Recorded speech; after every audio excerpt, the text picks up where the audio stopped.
There's a prison so strange, so unlike any other, that even the most dangerous criminals never dared to run. No fences, no bars, no locks on the doors. And yet, in over 50 years, not a single inmate ever escaped. Not because they couldn't, but because they wouldn't.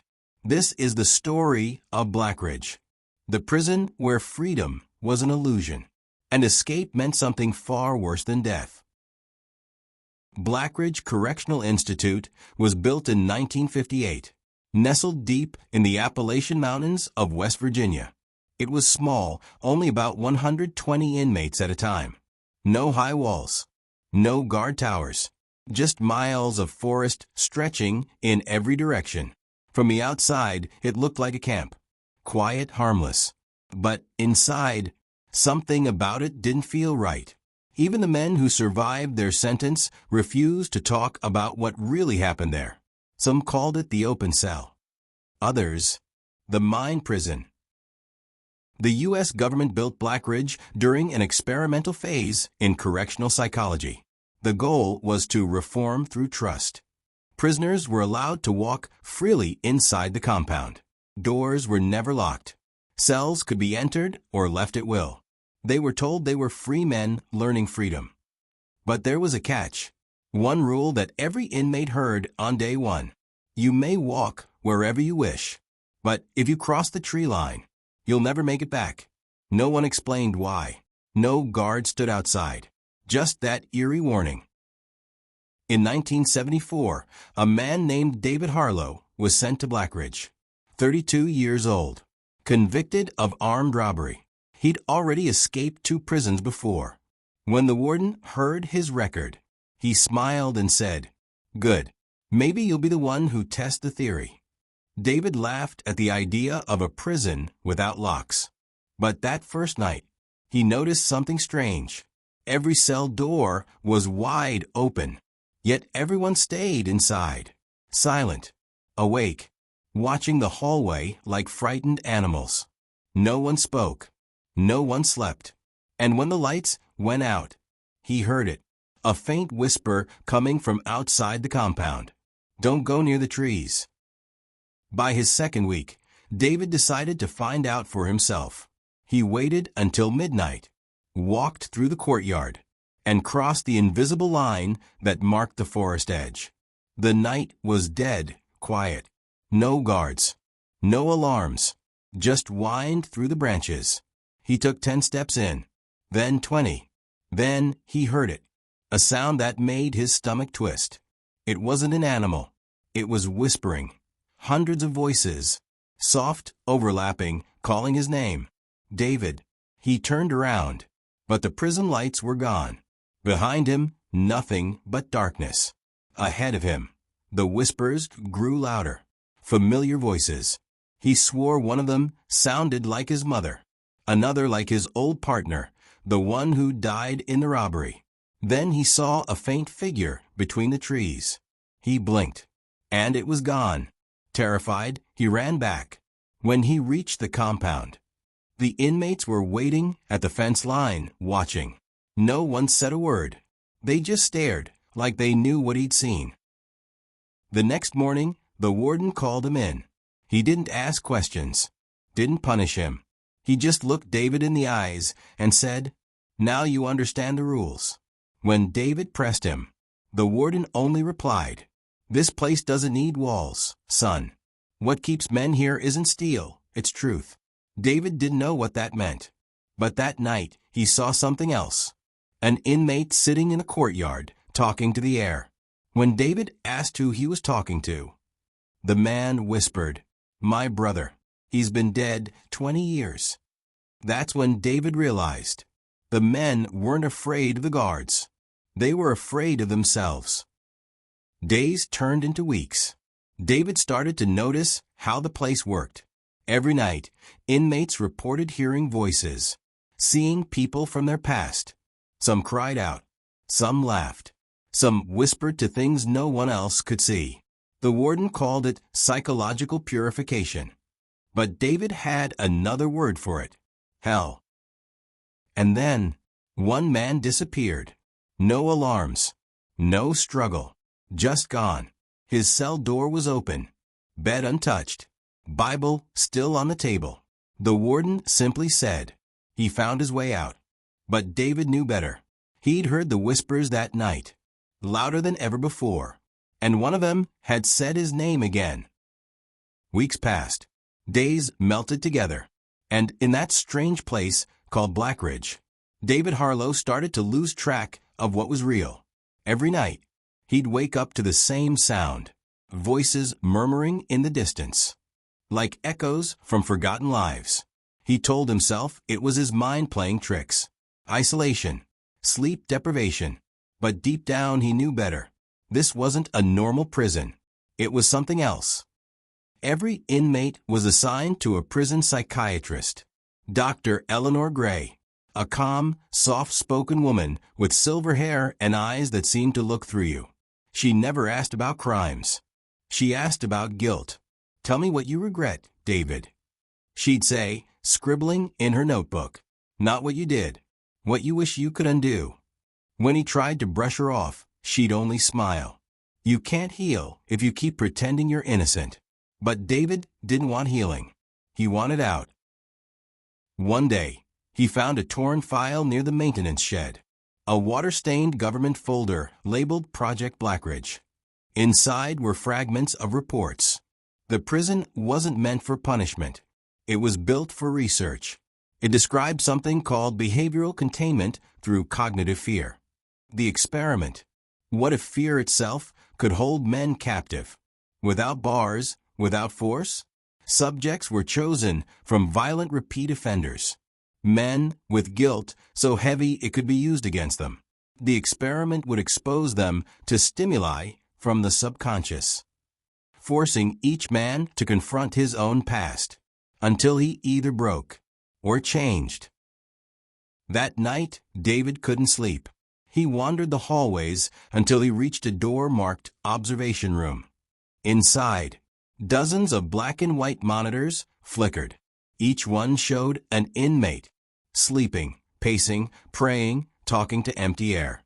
And above them, an audio system whispered back their own voices, repeating phrases they'd said in therapy. Guilt turned into echo. Regret became a haunting. The whispers outside the compound weren't supernatural. They were recordings, fed through hidden speakers in the forest. Blackridge didn't just punish men. It mirrored them, until their minds did the rest. David tried to tell the others, but when he explained what he'd found, they didn't believe him, or maybe they didn't want to. By then, the prison had become their entire world. Men who once swore they'd kill to be free, now trembled at the thought of leaving. One of them, a lifer named Cole, looked at David and whispered, "Out there, the forest don't whisper, son. It screams. You'll see." The next morning, Cole was gone. His bed, perfectly made. A note on his pillow read only, "I finally forgave myself." No one ever saw him again. When David confronted the warden, the old man didn't deny it. He said the experiment began in 1959 and ended 2 years later, after most of the original staff quit. But the prisoners stayed. They refused to leave. Every attempt to relocate them ended in panic, delusions, even suicide. So we kept it open. The warden said, "Because some men don't need fences. They build their own." David felt sick. He realized the truth. Blackridge was never a correctional facility. It was a mirror, and everyone trapped inside was staring at their own reflection until they couldn't tell the difference anymore. 2 nights later, David made his move. He waited for lights out, grabbed a flashlight, and ran toward the trees. He didn't care about the whispers, didn't care about fear.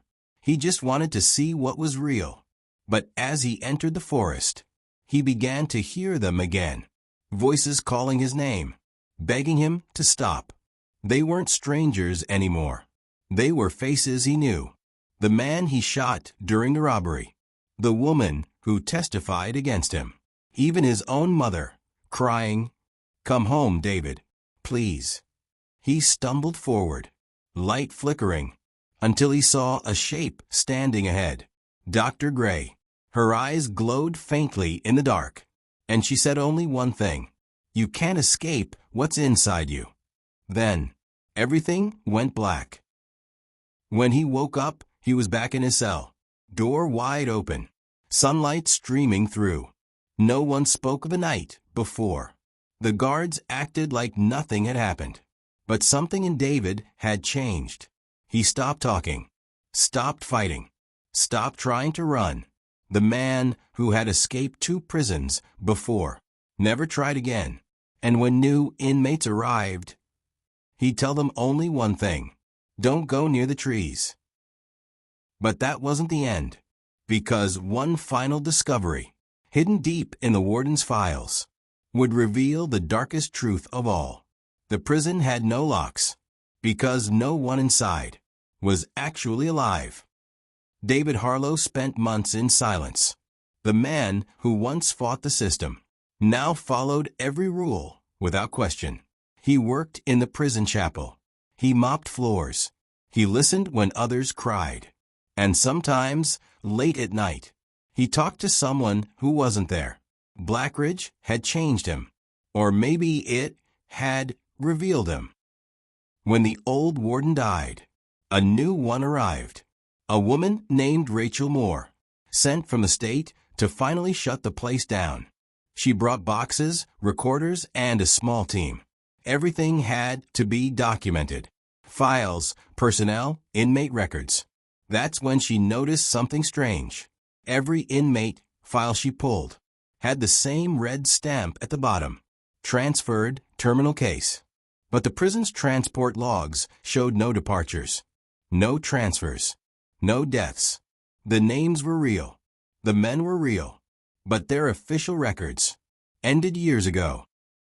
One evening, she asked David to help move boxes. In the file room, they found a locked cabinet marked D section. When she pried it open, the folders inside weren't paper. They were case studies, each one labeled with an inmate's name and cause of death. David's hands shook as he opened one. The name at the top: Cole Harrison, the lifer who vanished. Below it read, "Died in solitary confinement, 1963. Psychological self-reconstruction successful. Subject classified. Complete dissociation." He opened another, and another. Every man in those cells dead for decades. Even his own file. David Harlow, executed by lethal injection, 1982. Project Blackridge, Phase 3, cognitive immersion. He dropped the file. His vision blurred. His pulse roared in his ears. "I'm not dead," he whispered. "I can't be." But Rachel, staring at the pages, was pale, frozen, like she'd seen a ghost. Because she had. Blackridge wasn't a prison. It was a simulation. A post-execution neural containment program designed to house the consciousness of inmates whose minds had been copied before death. The government had called it redemption technology, a way to study the human soul, to see if a man could truly change. When stripped of his body, his world, and his escape, the inmates weren't alive. They weren't ghosts either. They were echoes. Memory loops running inside an experimental network that no one remembered shutting down. And somehow, they'd kept thinking. When Rachel tried to shut down the main server, the alarms began to blare. Screens flashed names, heart rates, voices screaming for mercy. Then, through the static, a single voice cut through. "Don't turn it off." It was David, but not the man standing beside her. His voice came from inside the system. "If you end it, we disappear. Let us stay. We finally found peace here." Rachel froze, because standing next to her, David was smiling softly, tears rolling down his face. "Now you see," he whispered. "There were never any locks, just the walls we built to keep ourselves from remembering." And then he faded. One by one, the cells went dark. The voices stopped. Blackridge went silent. Months later, the state officially declared Blackridge non-existent. No documents, no remains, no trace of the facility in any records. But local rangers say that deep in the woods, where the ruins once stood, you can still hear whispers. When the wind passes through the trees, they sound like men praying, some crying, some laughing softly. And if you listen long enough, one voice rises above the rest. Forgive yourself, and you'll never need walls again.